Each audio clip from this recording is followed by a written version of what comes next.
men hozir bitta hikoya aytib beraman. Oldindan oyim bilan adam biznes klassda uchishsa, biz ekonomda uchardik. Lekin biz ham hozir Beksaga bilan xuddi shunaqa qilamiz. Nimaga sizlar shunaqa qilardinglar? Chunki birinchidan hammaga biznes klass olish qimmat. To'g'risini aytib qo'ydilar. To'g'risini aytib qo'ydilar. Ikkinchidan, byudjet отдельный-ku bolalarni. Masalan, agar biz совместный biron joyga ketayotgan bo'lsak, естественно, ekonom biletni adasi olib beradilar. Biznes bilet olib berish ixtiyoriy, biznesga o'tib olish ixtiyoriy. Puli bo'lsa qo'shib o'tib olishligi mumkin. Lekin bular ham hammasi o'sha paytda ekonom qilib, puli bo'lsa ham o'tmay o'tirishardi. Uchalasi tizilishib, ekonomda chiroyli xursand bo'lib kelishardi. Просто bizani pravilamiz, masalan, minimalniy kerakli narsani qilib beraman deganlar. Hamma qo'shimcha ortiqchasi qo'lingizdan kelsanglar o'zingizga o'zinglar qilib olinglar. Masalan, kvartirani ham aytadilar, minimalniysini qilib beraman o'g'il bolalarimizga. Ortiqchasini qanaqa xohlasanglar o'zinglar qilasizlar. Mashinani ham birinchi 18 yoshda minimalniysini olib beraman, yaxshilashtiraman desanglar o'zinglar. Mana hozir yuribdi-yu, bolam Gelik olaymikan, Ferrari olaymikan. Bu уже u yog'i o'ziniki. Yoki kiyimdan ham minimalniysini qilib beradilar, brend kiyaman desanglar. Bizda как раз savollarimizdan bittasi bor edi. Shu savolga javob berdingiz. To'qchilikda qanaqa qilib bolalarni buzib ketmasligi uchun qanaqa qilib o'stirish kerak degan. Bizda ham mana kichkina bolamiz faqat biz bilan biznesda uchadi. Ikkita kattasi ekonomda uchishadi. Nimaga? Ular biz bilan biznesda uchishgan. Lekin o'sha uchishgandan keyin biznesga o'tishga xohlaydi-yu. Mazasini tushungandan keyin men ham ko'p o'qishim kerak, ishlashim kerak, sport bilan shug'ullanishim kerak. Men ham katta bo'lganimda spokойно biznes klassda uchib yurishim uchun deb. Faqat o'shaning uchun biz ham lekin aeroportda odamlar ko'rsa tushunmaydi, bizga savol berishadi. Menga haligacha berishadi savol. Men bolalarim qani deyman-da, pasportniy stolda masalan, yaqinda qayerga bordik, bilmayman. Turkiyagami qayergadir borsak, biz keldik-da, bolalarni poylab o'tiramiz. Kelishmayapti hech. Keyin где мои дети deb qidirsam, o'rislar turibdi. А где ваши дети? Ну, они с экономом сейчас попозже. Вы бизнесом, а дети с экономом летают? Конечно, конечно, это нормально. Men hisoblayman, bu juda ham to'g'ri strategiya. Bola biron narsaga intiladi, xohlaydi yaxshiroq bo'lishni. Va buni tegini aytib beraymi, qayerdan chiqqanini. Men yangi kelin bo'lib tushganimda, bularni hech kim bilmaydi bu istoriyani. Bular kelin bo'lib tushganimda Dubayga borganlar, adem bilan dodanglar, Shuhrat dodanglar. Keyin o'tdan televizor olib kelishgan. U paytda цветной televizor bor edi, spalnyada oyimlar bilan adamlarning spalnyalarida mana shunday razmer цветной televizor bo'lardi. Bizda mana shunday razmer черно-белый. Bu ham kruto, zo'r hisoblanardi. U paytda televizor bitta oilada bitta bo'lardi. Bu 93-yil. Yo'q, 94-yildir. Bor. Endi qara, bular Dubaydan televizor olib kelishyapti. Meni oilamda eng yaxshi narsalar bolalarga. Masalan, tovuq yeydigan bo'lsak, ujinga bitta oyog'i qizimga deb adam srazu. Bitta oyog'i o'g'illarni har safar, bu safar sen yesang, keyingi safar kim? Yaxshi joylarini bolalarga adam bilan oyim balu bo'lsa, dumi bilan boshi, tovuq bo'lsa, hamma hayvonlarni aytib chiqing. Bemalol joylarini yeyishardi-da o'zligisi. Men oyim, voy, men bu o'yinni yaxshi ko'raman derdilar. Men rostdan oyim yaxshi ko'rar ekanlar deb o'ylar ekanman. Akasi yo'q. Bizga yaxshi joy tushsin deb mana shunaqa deyishar ekan. Endi biz uni bilmaymiz, anaqa qilaveramiz. Даже yangi uy ko'chganimizda mebelga pulligisi yetmaganda, menga, akamga, ukamga kalavat olib berishganda o'zligisi yerda uxlashgan. Qanchadir payt. O'shaning uchun men bizani oilamizda boshqacha bo'lganda, bolalar birinchi o'rinda, osmonda. Bulan kelganman. Keyin televizor kelganman. Voy, xursandman. Endi biz yangi kelin kuyovlarmiz, bizga bo'lsa kerak televizor. O'tiribman poylab. Televizor akkuratno ular spalnyasiga kirib ketgan. Men tushunmay qolganman. Voy, bizga emasmi bu televizor? Desam, yo'q. Как бы все лучше родителям. Понимаешь? Bolalar ikkinchi darajali bolalar, endi sekin o'zini umri hali uzoq, o'ziga kerakli narsalarni olib olishadi. O'shanda men xafa bo'lganman unda. Bizga lekin televizor chiqqan. Kattaroq цветной televizor.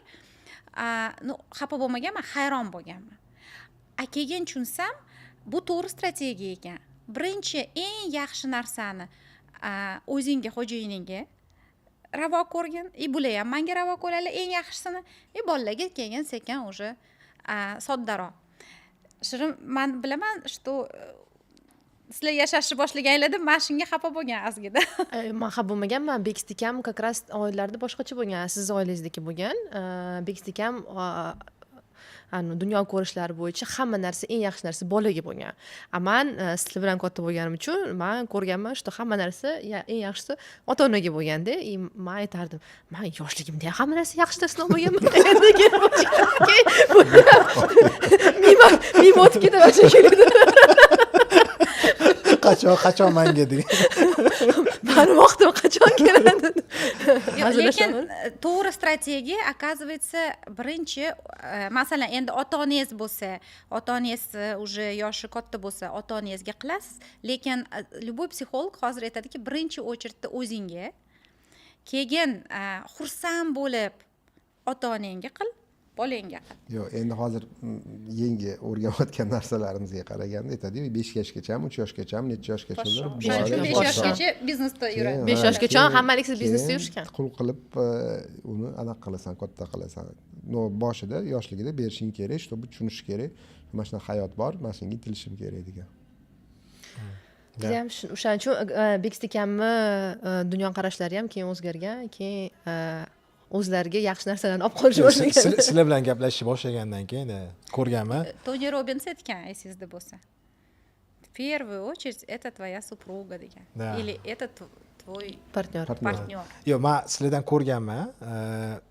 Odamlar ko'p, misol uchun nimadir ham qilmoqchi bo'lsa, misol bolalarni tarbiyalamoqchi bo'lsa, yo kitob o'qishi mumkin, video ko'rishi mumkin. Ammo praktikada ko'rganman. Ya'ni sizlar qanaqa o'stirgansizlar, 3 ta bolanglarni, 3 ta bolanglar qanaqa o'sayotganligini, ya'ni yoshligida intilib, harakat qilib, порядочный odam bo'lib o'sganini ko'rib, men o'ylaganman, to'g'ri strategiya bo'lsa kerak deb, o'sha dunyoqarashim o'zgarganda. Ya'ni qancha o'sha Shirin to'g'ri aytgandek, men bolalar har doim eng главный deb, muhim deb hisoblardim. No, ko'rganman, sizda o'xshaganligi uchun o'ylaganman, mana shunaqa qilaman deb.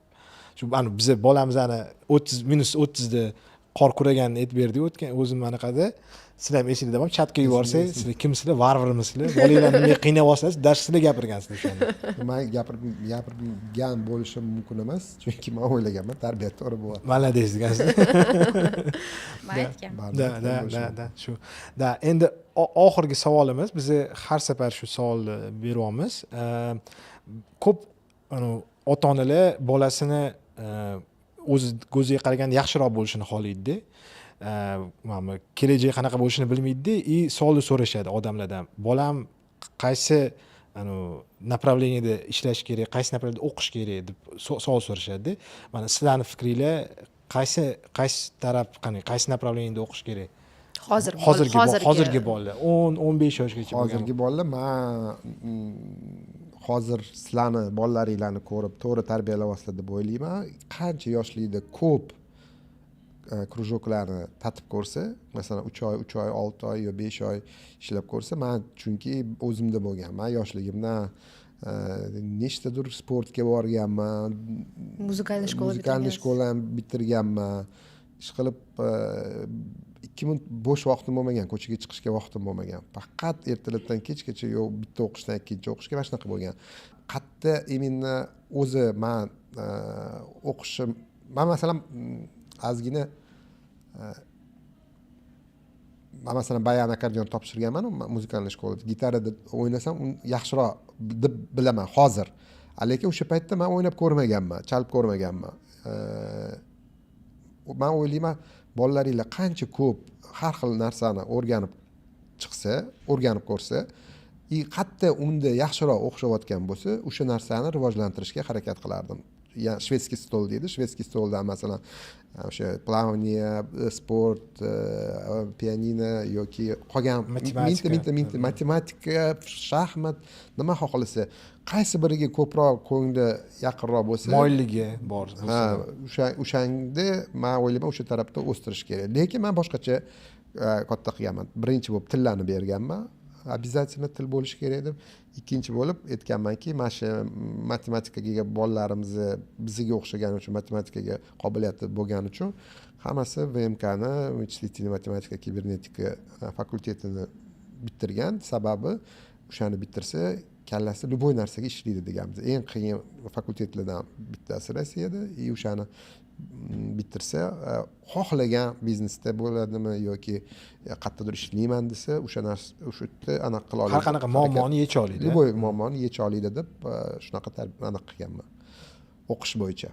O'shandan keyin haqiqatan bular bitirgandan keyin hammasi o'zini yo'lini topib ketyapti. Hech kim matematik bo'lib ketmayapti yoki o'qituvchi bo'lib ketmayapti. Tadbirkor bo'lyapti. Tadbirkor bo'lib ketyapti.